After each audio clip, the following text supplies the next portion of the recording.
I want to let you, the viewer of my channel, know about certain interviews that I gave. I put almost everything here on the channel, including excerpts from Channel 2 News of Beaumont, so you can see. Now, if someone has a YouTube channel, I want to send people to view the content that I'm on to their channel so they can view it, so they can get the views and the likes and the subscriptions out of it. So there were two events that we had, two interviews. One was with Hank Vatt, and I'm going to include just a couple of excerpts here. But if you want to watch the entire program, please go to Hank's Think Tank. That's his channel, and watch the program there.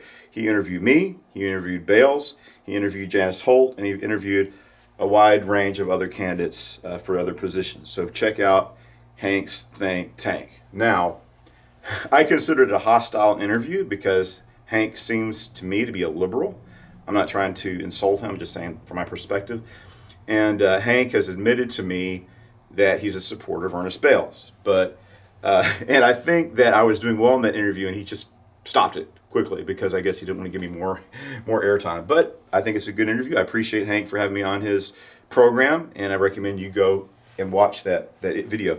Now, the first time I ran in 2022, Hank has that interview up there. And I'm going to show an excerpt of that because Ernest Bales has been lying. He's been lying, saying that I did not and Janice Holt did not campaign against Colony Ridge in 2022. He goes, I confronted both of these candidates in 2022, and neither of them were saying anything about Colony Ridge. Now, we did have a couple of debates at Raise Your Hand Texas, which is school teachers union debate that they sponsored, or a candidate panel. And then we also had probably the Republican Women's Club up in the Lumberton area. We did a debate there as well. And you have to answer the questions they present you. So Colony Ridge didn't come up. I guess I could have inserted it in there, but I didn't. But I was campaigning against Colony Ridge in 2022, and I want to show the excerpts so that you can know that. So this is from the 2022 Hank's Think Tank interview where I talk about Colony Ridge. So that's the only way to really do a good debate these days. Right, it's a bigger district, but going from Conroe into Cleveland, there's like trash all over the streets for like a whole month. It's like, what does this say about our community? And seeing the people with serious problems just not being addressed, I think those have to be addressed. And I think immigration problems aren't just at the border. What about human, drug, and sex trafficking in our communities? And it's like, why aren't it's definitely here. Yeah, they're not doing anything about it. Right. And they're exploiting these situations for their benefit, but is it the benefit of our community? Right? I mean, there's places that are dangerous because they have cartel activity here in this district. Yeah, right. And we just let that happen? And that's the other thing. It's like, we have to have equal justice under law, right? Mm-hmm. And with illegal immigration, I've traveled all around the world, and I try to respect, like when I went to Europe or the Middle East, I got to get the visa, and try to obey their laws while I'm there. I guess there should be concessions because I might not understand everything. But when people just come over and overtly break the law, and they don't, we're not going to enforce law. But if you're like COVID, right? Oh, we're gonna put you out of your job but then you're an illegal alien. Peter Ducey's asking Psaki, is this the policy that I will, as an American citizen, if I'm not vaccinated, I could be fired? But illegal aliens, they just come across the border, and you're not, these migrants, you're not testing them, you're not. So we're subject to these laws, but these people aren't. That's not fair. And then on top of that, is COVID dangerous or not?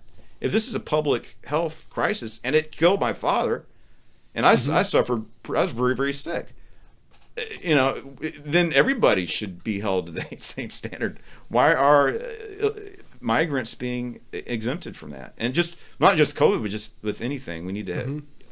Plus, we need to keep our communities safe as well. And I wonder if maybe that boils down to documentation, because I know that in my discussions with local law enforcement, it's hard to document some of these guys because they don't carry IDs. Mm-mm. They all use common names, common Mexican names. Right. And so I wonder if maybe the enforcement behind the COVID restrictions is basically just a problem of documentation. You know, I mean, it's easy to document you and I. We have social security numbers, we have IDs, we have driver's licenses. You know, these guys don't. When they process people at the border, they scan their retina and get their fingerprints, and you know, That's it. they stay. I don't know everything they do on what, you know. I was National Guard supporting the mission. I'm not Border Patrol, but they detain these people, and a lot of them they're doing catch and release, but they're watching for cartel members. Right, but there's a lot that make it through. You know, that never get caught. You know, and those are the guys who, you know, who. How are you gonna E-Verify. How are you gonna enforce anything upon them? They have. You know, one time I was working in the school and I was doing some processing things, and a lot of these people do have IDs, and you know, they're illegal aliens coming to our schools, and I know for a fact, you know, that these people are obviously illegal aliens, but they have IDs too. I imagine they can get them in their home countries. They don't. Okay, so a lot of these people don't want to have IDs. Well, one of the things we've seen is you've seen like 23-year-old men going to public school and raping 16, 17-year-old girls, and they came over claiming to be much, you know, so they could say they're a child, you know, or a minor when they're actually. So, number one priority is protecting the citizens of America, the United States. So if these people don't want to show IDs, maybe they need to go back and get one or be provided one. okay. Like I think just last week they had someone as a terrorist watch list that, you know, a lot of people from the Middle East are crossing. Oh, I'm sure. In the news. Yeah, it's a problem for sure. Yeah. But you know, on the other hand, we have to have rule of law. But you know, Vice President Harris herself has said this. We need to look at the problems in these countries they're coming from to solve the problems there. So they went. I mean, she said it, and I agree with her. Right? Why don't we try to confront the problems these countries have so they don't need to run migrate, across the border? Yeah, right. That makes sense. That's what she said. She's a Democrat, and I'm Republican, so I agree with that. And see, I would consider that to be an alternative to a border wall. We have to have. You know? I want law enforcement, but we also have to have compassion on people too. And you can't hate people. Jesus said, "I am the Son of Man of all mankind." You know. And we need to have law enforcement. We need to understand we can't have racism or hate people. We have to love everybody. But that doesn't mean just because you love somebody that they're exempt from law enforcement, right? Or if there should be accountability if you break a law. And then we also have the recent interview with Hank's think tank, and I'll take an excerpt from that, talking about Colony Ridge as well. So I'd like to talk about, and in a way it's related. Yeah, indirectly, but it's related. So the Colony Ridge subdivision area, whatever you'd like to call it, has been a big topic here in Liberty County. So do you see anything legislatively that you could do to, again, assist or support what's going on in Colony Ridge and fix those issues here while keeping in mind that these issues are multi-pronged, they're multifaceted. We have traffic issues because of it. Right. We have infrastructure issues because of it. A lot of that has spilled over into Montgomery County. I know as a Texas rep, you would be serving both Liberty County and East Montgomery County. Right. And Just that's a sliver of and that's the Montgomery right County, there right. where everything is taking place. Right. So what are your thoughts on Colony Ridge and how can we fix it? Well, I want to mention that last time we had this interview, I believe I brought up Colony Ridge. The thing is, Colony Ridge it's been going on for a long time, and I've been tracking it for a long time, but it only caught a hold of the national consciousness, I think September 15th, when the Daily Wire picked up a story on it. And finally, people are talking about it. And I've been talking to people who've, you know, when I'm campaigning, I talk to people who just want to leave the area, whose families have been here for generations, and they just, it's like looking at what's going on with Colony Ridge. It's like, it's not safe for their kids anymore. We have cartel activity. You got sex trafficking going on there. Yeah, but actually, I mean, I've gotten the stats from the police departments out there, and there hasn't been any cartel activity. That's just a rumor. Well, I mean, as far as arrests that have been made, zip. Nothing. No, there's been some big drug busts out there. I'm sure there's cartel activity out there. There's other issues as well. Just look at the drainage system, and also these roads they're building, which are collapsing already. If you look at reduceflooding.com by Bob Rahak, I mean, it's empirical. You can see the ditches he dug, and they're failing. He's got photographs of these. It's not just me. It's the Department of Justice. they're inviting illegal Okay, aliens yeah. over So, here. so let me ask you something on the ditches then. So does that come back to Liberty County and their commissioners, or does that go back to the developer? So who's responsible for I those think that- ditches? I Who's think- responsible for an overall drainage program for that area? I think they've been turning a blind eye to what the Harris brothers have been doing. They haven't been holding the county and letting them cut corners. Or maybe Liberty County doesn't have the funding to take care of an issue that big. You got to think of how big Colony Ridge is. It's huge. Well, It's 55,000 acres. it's I as don't know big how as many miles it's of as road big as there are, Manhattan but now. it's huge. 75,000 people there now. That an estimate, and they intend to grow it to 250,000. Yeah. That's the size of Cleveland. Well, it's going to be bigger. the biggest area in the biggest municipality. One of the things So I you think need to maybe do. Liberty County doesn't have the funding to handle that. One of the just things you need to do. Too large of an infrastructure problem. Go ahead. I believe we need to repeal the special legislative protections that Ernest Bales bestowed upon them. House Bill 4341. Ernest Bales made them it's not even a municipality. He made them a municipality management district. A territory. Basically it's the fiefdom, the kingdom of John and Trey Harris. He bestowed that on them. And all these rights and privileges and protections that the Harris brothers have, when I win, I'm going to go in there and I'm going to repeal 4341. And we're going to hold John and Trey Harris accountable. Like the drainage system. You watch Bob Rehick's thing. He's got helicopter pictures. He's got, I guess, satellite pictures. And you can see, and he shows, here's the regulations. Here's how a drainage system is supposed to be built out. Here's how he built it. And you can see it failing. You got this little shanty town. So this guy's got a shack. And because it was built not according to the standards, it's expanding. And this poor guy's shack has fallen into it expanded 40 feet on both sides of the ditch. How do they get special protection not to have to follow the rules It's of the way development? it's the way that I mean, their municipal district was set up. It needs to be repealed, and they need to come in there and say, you're going to fix this. You are going to fix this. But I think what a lot of people don't know and understand is at the time that legislation went into place, it was, I believe, 5 acres. It wasn't that big. And Colony Ridge wasn't what it is now. 5 acres. I think that whole So- thing was a scam. It was people. Okay, I'll tell you what happened.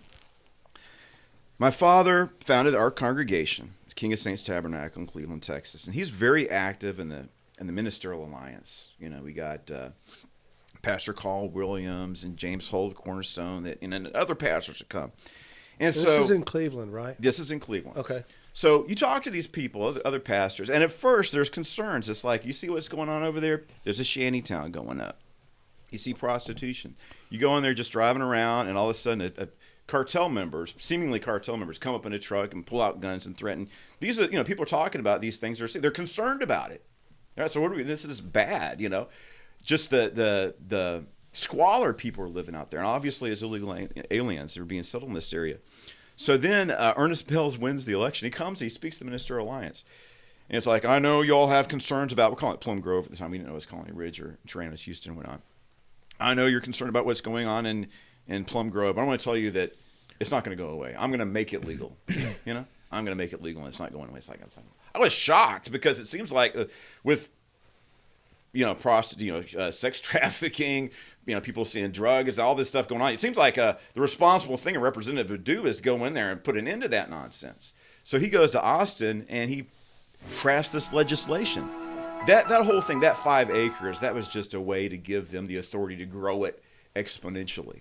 I'm not sure if he crafted that legislation. I think I took a look at it and discovered that it was crafted prior to him becoming elected.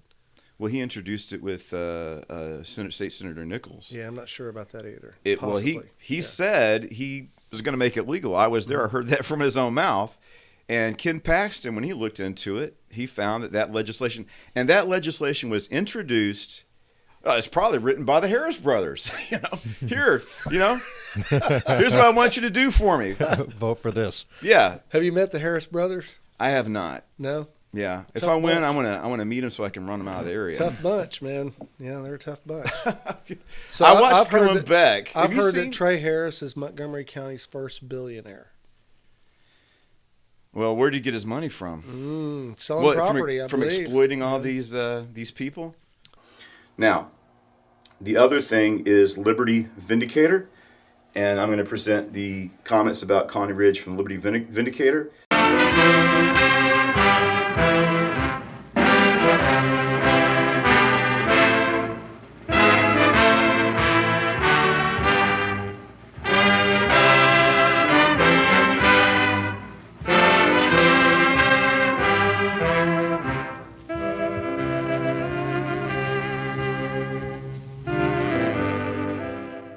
The first of our candidate sessions. We're going to be talking to candidates on the ballot in the March primary for 2024.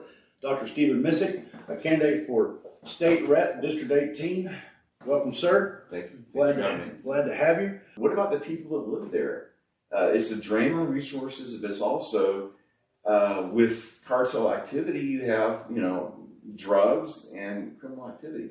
So we need to put the needs of our community and the safety of our students first, I believe.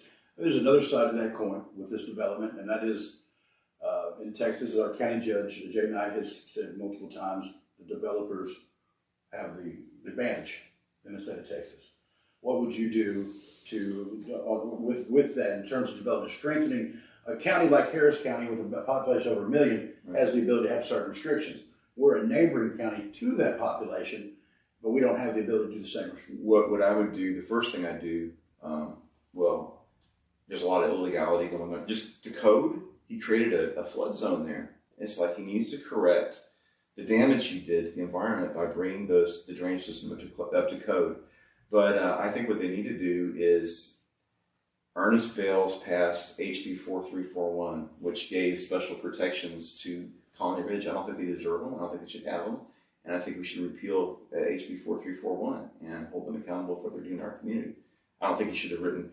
The thing about HB 4341 is he surreptitiously introduced that legislation. It wasn't brought to the floor publicly or debated or discussed. He put it in local and incontestable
So please go to their channels to view the complete interviews from these channels.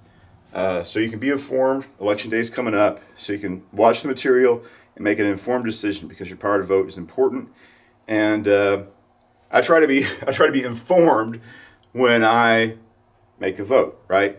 I want to vote for the best candidate. I've made mistakes. It's like, oh, I should have voted for that person instead of this person. I guess we all do sometimes. But don't go to the ballot doing eeny, meeny, miny, mo. Listen to candidates, look at their positions, and make a good decision to support the best candidate, or at least the candidate you think aligns up to your views and your values. So voting is important. This is supposed to be a constitutional republic, and that's the best form of government, in my opinion. And so that's why it's important for us to be involved in the democratic process and cast our votes. So I want you to do that. Be informed, go out and vote. So thank you, and God bless you. Drugs, crime, foreclosures. The Colony Ridge development is a huge problem. Even Representative Ernest Bales agrees. Colony Ridge is a huge problem. What Bales isn't telling you? He wrote the bill creating Colony Ridge and took thousands of dollars from its lobbyist. Now there's a federal investigation. For Texas, the bigger problem is Bales. It's time to bail on Bales. Early vote starting February 20th. Election day is March 5th.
Let's all join in, just really think in the victory.